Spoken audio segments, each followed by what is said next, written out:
It is a big, big day at On3. The final class of 2024 rankings have been revealed.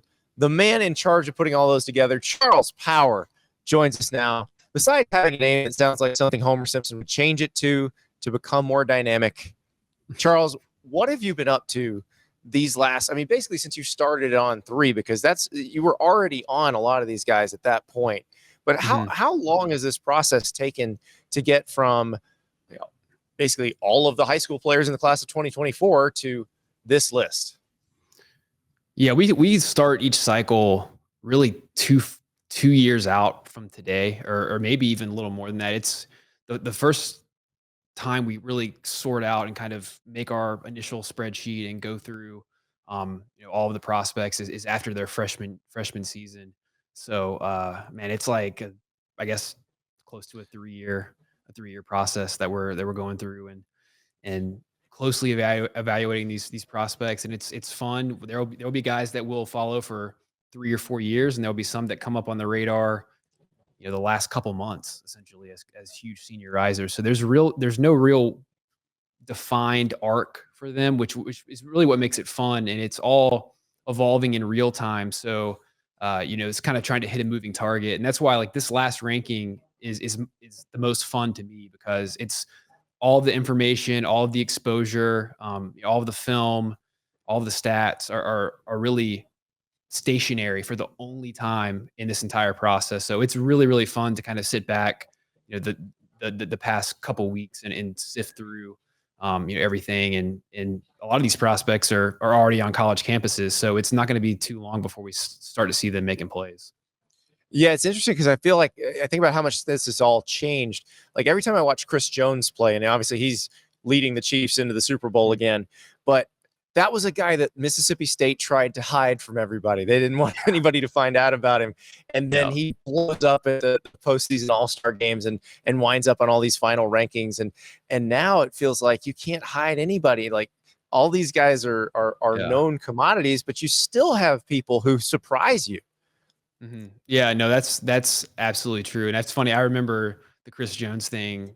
That's exactly how it was. I think he showed up at the Alabama Mississippi All-Star game that year. Everybody's like, who is this? And then of course, like I think he ended up like top 5 in the cycle. And really, I guess it's probably played at that level in the NFL, despite being like, I guess he was like a 2nd round pick. But yeah, I mean, that's really the fun thing. Like one of the funnest parts of this job and just tracking recruiting is kind of the discovery process, seeing a guy when he has an offer or two and they blow up into national recruits. And I think the way the information is disseminated now, in how much film is available. I think back when I started doing this, we were getting film on DVDs, and now it's all not even on YouTube. It's at like on Huddle. It's at the games are uploaded within an hour or so of conclusion on Friday nights. So we're in the information age with recruiting, and everything is readily available. I think it makes for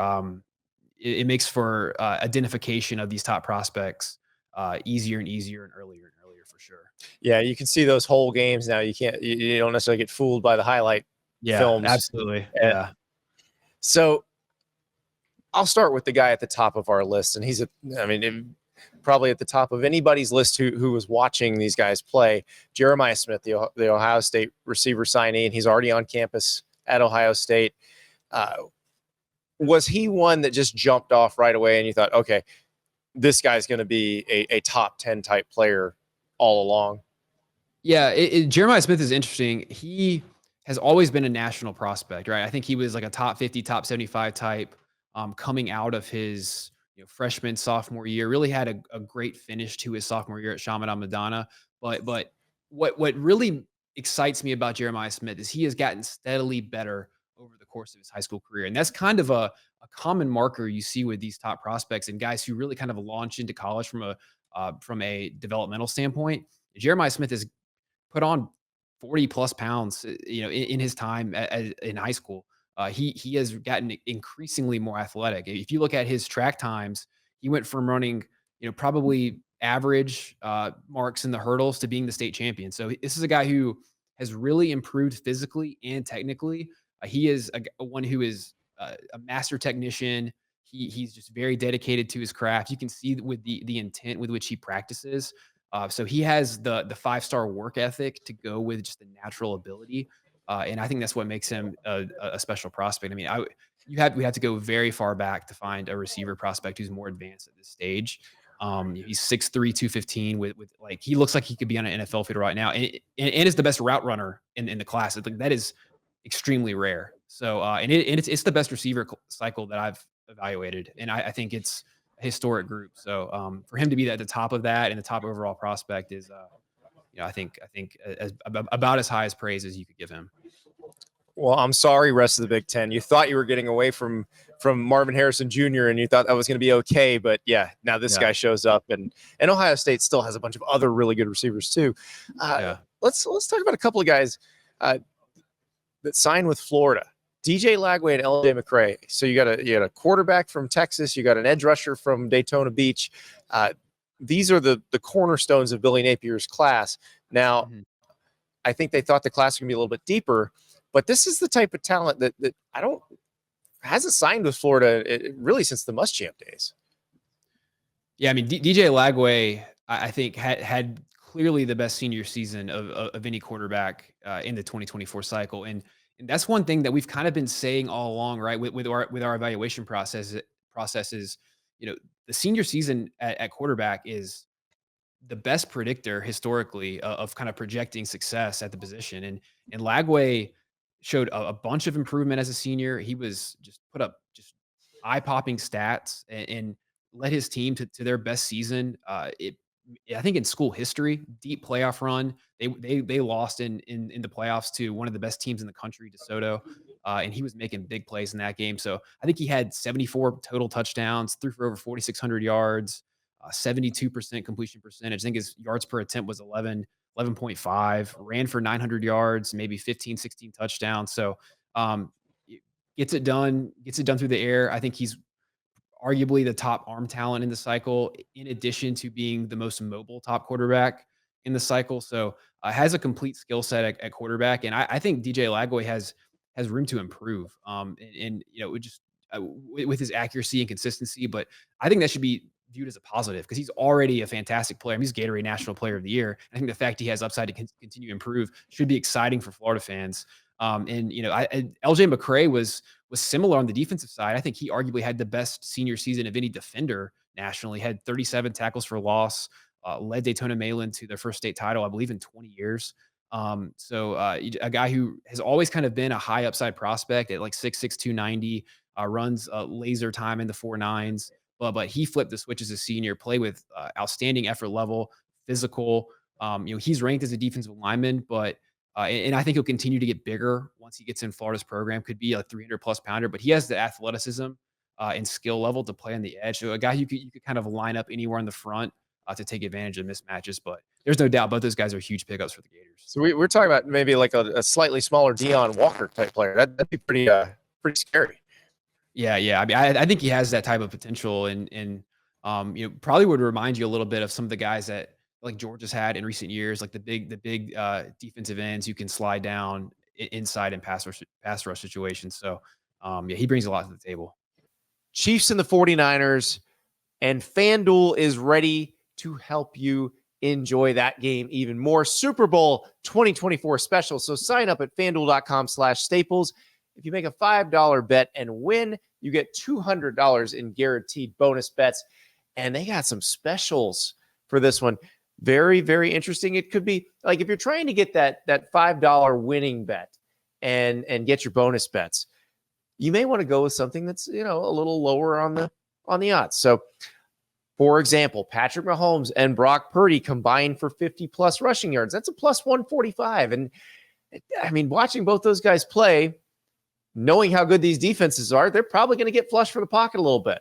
And you saw Brock Purdy, a very critical third down conversion with his legs late in the game for the 49ers. You've seen Patrick Mahomes do that. So maybe that's how you get those bonus bets. But if you wanted to go for something big time, you want to go for something where the odds are long, but the prize is sweet.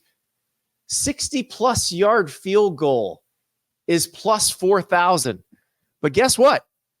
Harrison Butker has hit a 62-yard field goal. The Chiefs kicker, he has hit a 62-yarder at Arrowhead. So it's possible he could hit one in Allegiant Stadium. So that one is a very interesting one. FanDuel.com/Staples. You win a $5 bet, you get $200 in guaranteed bonus bets. So, Charles, who do you think out of this bunch can make the biggest instant impact as a freshman? Yeah, I would look at the receivers for sure. You know, Jeremiah Smith, Cam Coleman at Auburn. I think Cam Coleman at Auburn is a special receiver talent.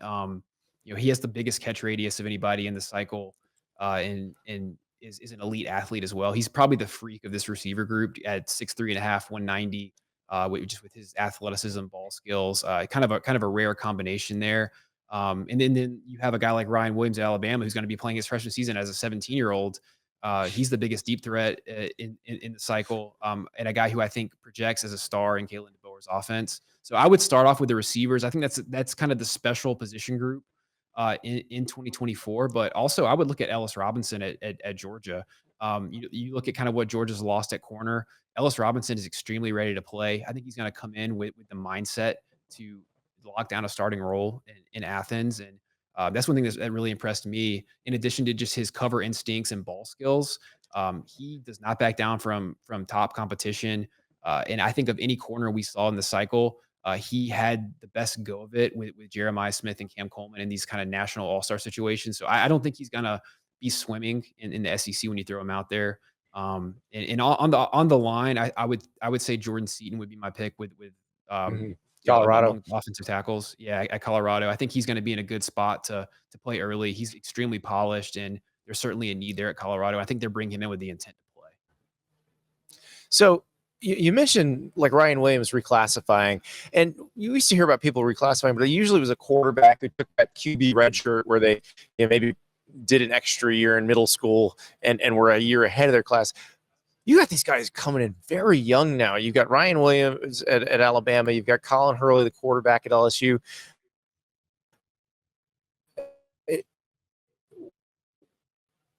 What happened there that it started getting these guys so excited to go so early?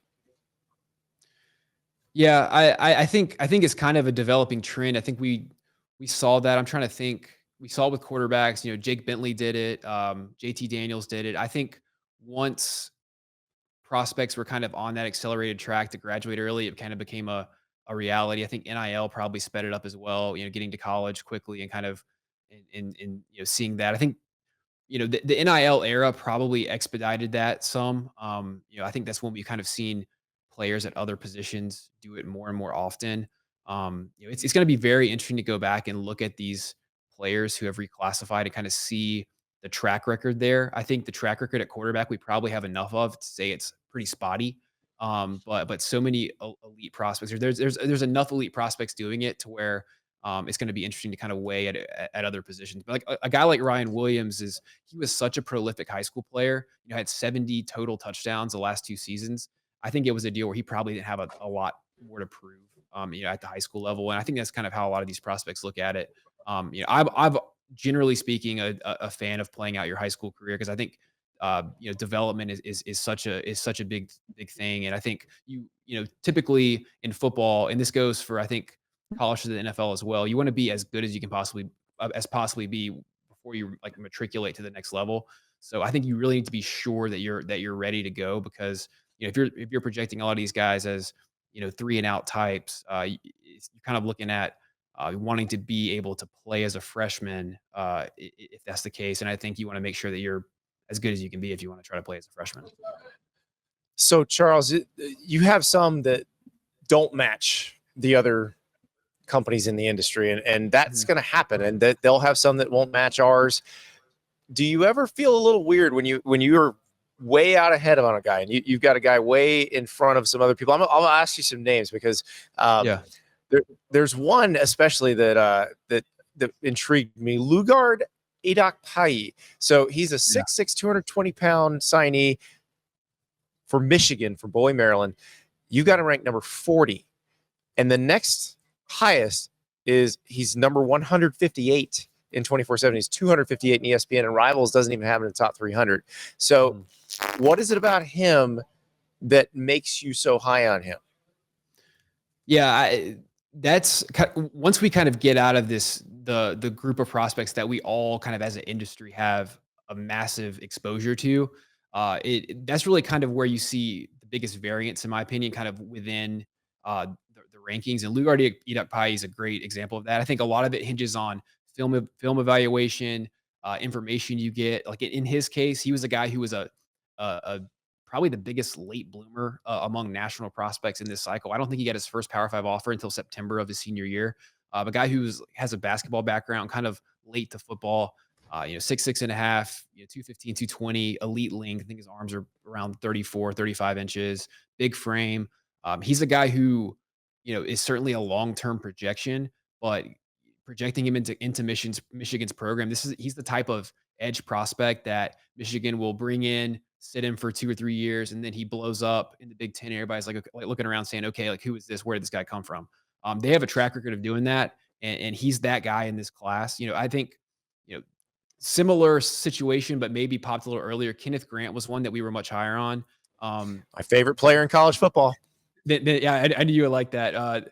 We were much higher on him, and he's a guy who, probably took a year or so to get acclimated to like just the program and playing college football, and then kind of exploded as a sophomore. Like James Pierce was a guy like that at Tennessee as well. Yeah. I think we had him as number 11 in the cycle, and I don't think it was very similar to Lugardi Idakpai. He was a 5-star for us, and then I don't think he was maybe like around 150 like throughout the industry, but that was just like a film evaluation and one that where you're projecting just the athleticism and traits kind of taking over, Well, his academy college football.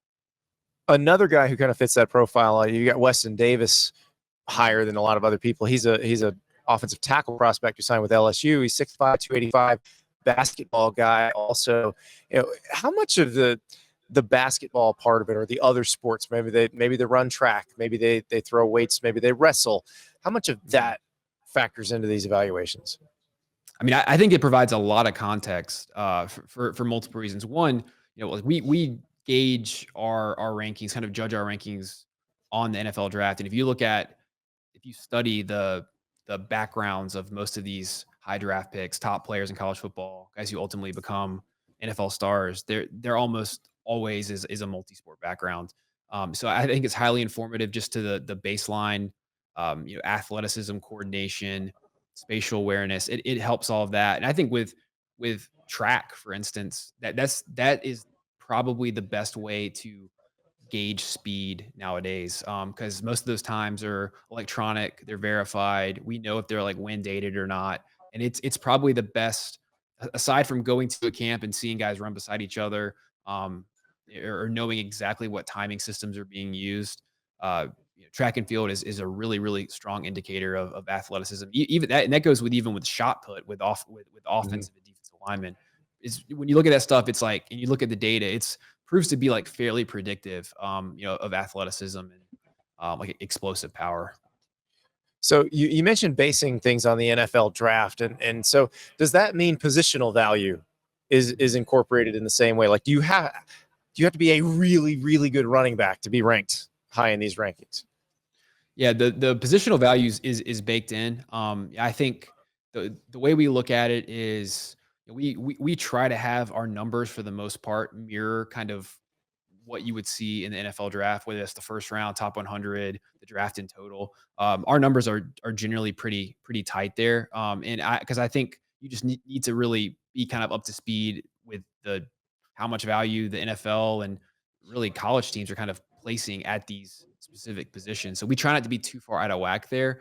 But when you get to a case like a Jeremiah Smith, for instance, probably unlikely Jeremiah Smith's going to be the number one pick in the NFL draft. But I think when you're in a cycle like this where there's not necessarily a no doubt number one type overall at other premium positions like quarterback, offensive tackle, pass rusher, he's the guy that you feel like has the highest kind of draft floor as a guy who is probably the best bet to be a top 5, top 10 pick out of this group. And I think one parallel in recent years would probably be the 2019 cycle with Derek Stingley. I think there was a feeling that Derek Stingley just had, you know, an extremely high floor from a draft perspective as a cornerback. He was probably the surest thing in that cycle. Ended up, I think he was, ranked number 2 probably across the industry, if not number 1, and ended up being the 3rd pick in the draft. So that's kind of a parallel that I would draw with Jeremiah Smith in this cycle. Thank you so much for watching. Just a reminder, subscribe to this channel right here so you never miss an episode of Andy Staples on 3. And oh, by the way, watch all the other great videos on the On3 Sports YouTube channel.